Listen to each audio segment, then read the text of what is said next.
Welcome to online study. तो आज हम जो है इतिहास का जो है पार्ट 3 दिल्ली के सुल्तान के बारे में पढ़ेंगे। पार्ट 2 में हमने क्या पढ़ा, कावेरी डेल्टा के बारे में पढ़ा कि जैसे जैसे क्षेत्र बड़े राज्यों के केंद्र बन गए। तो आज हम पढ़ेंगे कि दिल्ली जो है, दिल्ली पर किन किन शासकों ने जो है शासन किया। तो दिल्ली जो थी ये सबसे पहले जो है 12वीं सदी में जो है एक महत्वपूर्ण शहर बना और आज वर्तमान में ये दिल्ली जो है भारत की राजधानी है। सबसे पहले जो शासक आए तोमर राजपूत। कौन आए सबसे पहले? तोमर राजपूत। ये तोमर राजपूत। और एक शासक था सबसे पहला अनंगपाल।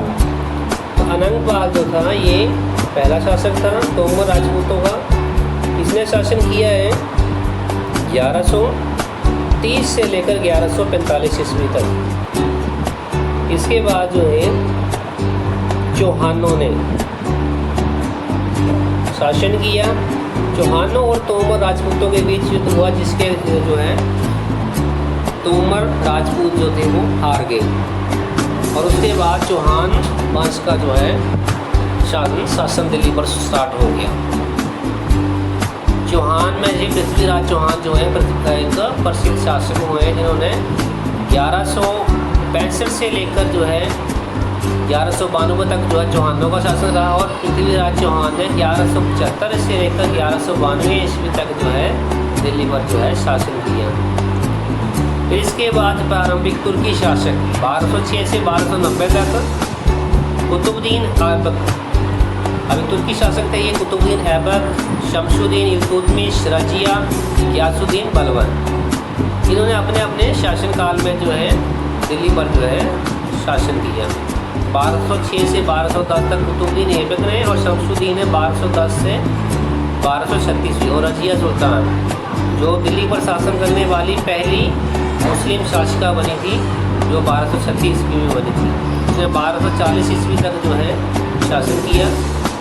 उसके बाद गियासुद्दीन बलबन ने 1266 से लेकर 1287 ईस्वी तक जो है शासन किया। देन उसके बाद दिल्ली के शासक थे खिलजी वंश के जलालुद्दीन खिलजी, अलाउद्दीन खिलजी। 1290 से लेकर 1320 ईस्वी तक खिलजी वंश ने जो है शासन किया। और उसके बाद तुगलक वंश 1320 से 1414 ईस्वी तक तुगलक वंश ने, इनमें शासक हुए गियासुद्दीन तुगलक, मोहम्मद तुगलक और फिरोज शाह तुगलक। तुगलक वंश के बाद जो है सैयद वंश। सैयद वंश में प्रसिद्ध शासक थे खिजर खान जिन्होंने 1414 से लेकर 1421 तक का शासन किया। और एंड में उसके बाद दिल्ली पर शासन करने वाले थे लोधी वंश, जिनमें बहलोल लोधी जिन्होंने 1451 से लेकर 1489 ईस्वी तक जो है शासन किया। तो ये थे दिल्ली के शासक। अब इन शासकों के बारे में हमें जानकारी कैसे मिलती है? अभिलेखों, सिक्कों और स्थापत्य भवन जो उन्होंने निर्माण किए उनसे हमें इनके बारे में सूचना मिलती है और ये महत्वपूर्ण है हमारे इतिहास के लिए। इनसे हमें जो है जानकारी प्राप्त होती है। सुल्तानों के शासनकाल में ये प्रशासन की भाषा की थी इनकी फारसी। ये जो लिखते थे उसमें फारसी भाषा में लिखते थे। जैसे कि पिक्चरों में दिखाया जा रहा है, अलग अलग तरीक़ों में काम करते हुए दिखाए गए हैं। एक पांडुलिपि को तैयार करने के चरण बताए हैं। पहले कागज़ तैयार करते थे, फिर उसके बाद लेखन का कार्य लिखते थे। देन थर्ड पॉइंट में महत्वपूर्ण शब्दों और अनुच्छेदों की ओर ध्यान आकर्षित करने के लिए सोने को पिघलाकर उसका प्रयोग करते थे। फिर एंड में फोर्थ पॉइंट था जीव तैयार करते थे एक बुक की तरह। तारीख के लेखक जो थे वो सचिव, प्रशासक, कवि और दरबारियों जैसे सुशिक्षित व्यक्ति होते थे जो घटनाओं का वर्णन करते थे और शासकों को प्रशासन संबंधी सलाह देते थे। नेक्स्ट है न्याय चक्कर। ये न्याय चक्कर कैसा था? उसमें 13वीं सदी के इतिहासकार था फख्र मुदव्विर। उसने जो बताया है कि राजा का काम क्या था, सैनिकों के बिना नहीं चलता था। सैनिक वेतन के बिना नहीं जी सकते थे और वेतन आता है किसानों से एकत्रित किए गए राजस्व से। मगर किसान भी होते तभी राजस्व चुकाते थे जब वे खुशहाल और प्रसन्न हो। और ऐसा तभी होता था जब राजा जो है ईमानदार और न्यायप्रिय हो। ये थी, उसने अपने विचार लिखे थे न्याय चक्र के बारे में फख्र मुदव्विर। कुछ विशेष बातें बताई उसने। तवारीख के लेखक विशेषकर दिल्ली में रहते थे, लेखक थे, गांव में शायद वो कभी कभी रहते थे। दूसरे पॉइंट में बताया जा रहा है कि वे अक्सर अपने इतिहास सुल्तानों के लिए ढेर सारे इकराम पाने के लिए मतलब लिखा करते थे। और लेखक क्या करते थे, अक्सर शास्त्रों को जन्मसिद्ध अधिकार और लिंग भेद पर आधारित आदर्श समाज व्यवस्था बनाए रखने पर सलाह देते थे, और उनके विचारों से सारे लोग सहमत नहीं होते थे। जन्मसिद्ध अधिकार, अभी जन्मसिद्ध अधिकार क्या है? जन्म के आधार पर जो है विशेष दावा करना। उदाहरण के लिए से लोग मानते कुलीन व्यक्ति कुछ खास परिवारों में जन्म लेने के कारण शासन करने का अधिकार जो है विरासत में मिलता है। दूसरा पॉइंट है लिंग भेद।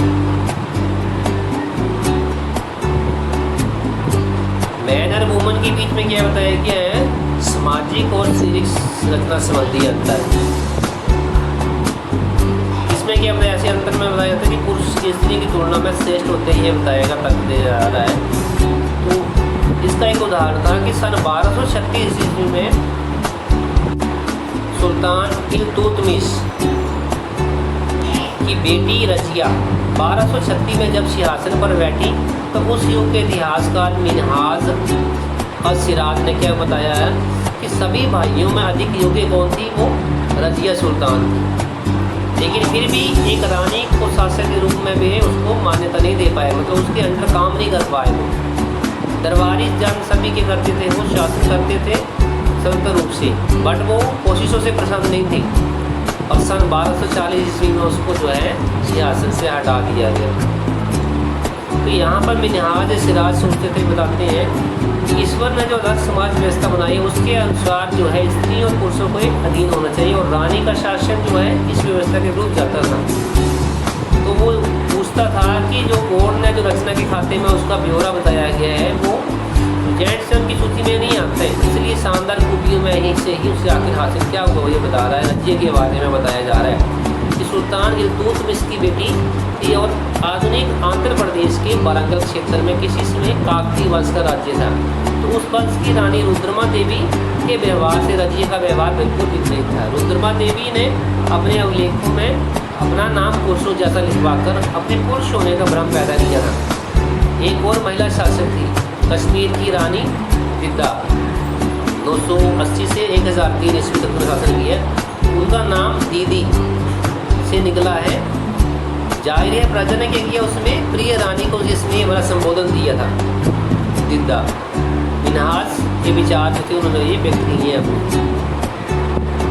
नेक्स्ट ये बताया कि शमसुद्दीन इल्तुतमिश द्वारा जीते के प्रमुख शहर बताए गए हैं कासकोट, नंदाना, लाहौर, मुल्तान, अजमेर, रणथंभौर, ग्वालियर, बदायूं, बनारस, अवध और लखनऊ। ये जो शहर है ये शमसुद्दीन इल्तुतमिश ने जो है अपना साम्राज्य विस्तार किया था।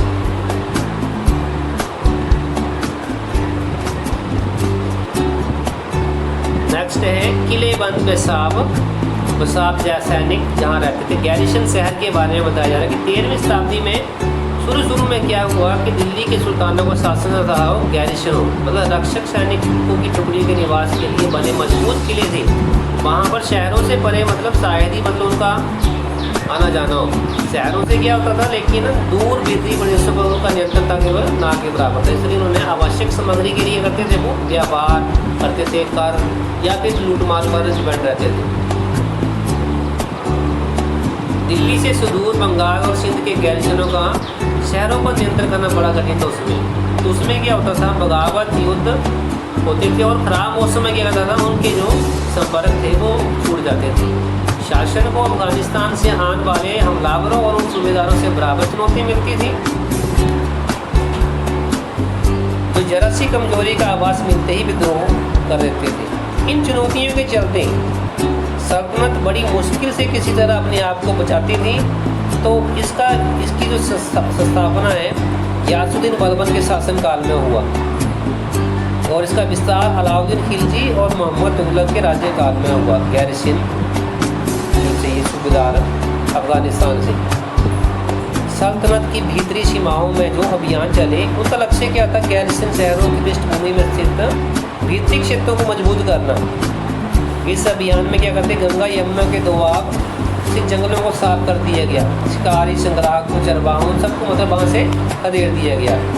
ज़मीन किसानों को दे दी गई और कृषि कार्य के लिए उन्हें मोटिवेट किया गया। व्यापार मार्गों को सुरक्षा और क्षेत्रीय व्यापार की उन्नति के लिए नए रास्ते निकाले, नए किले बनवाए, गैरिसन शहर बसाए उन्होंने।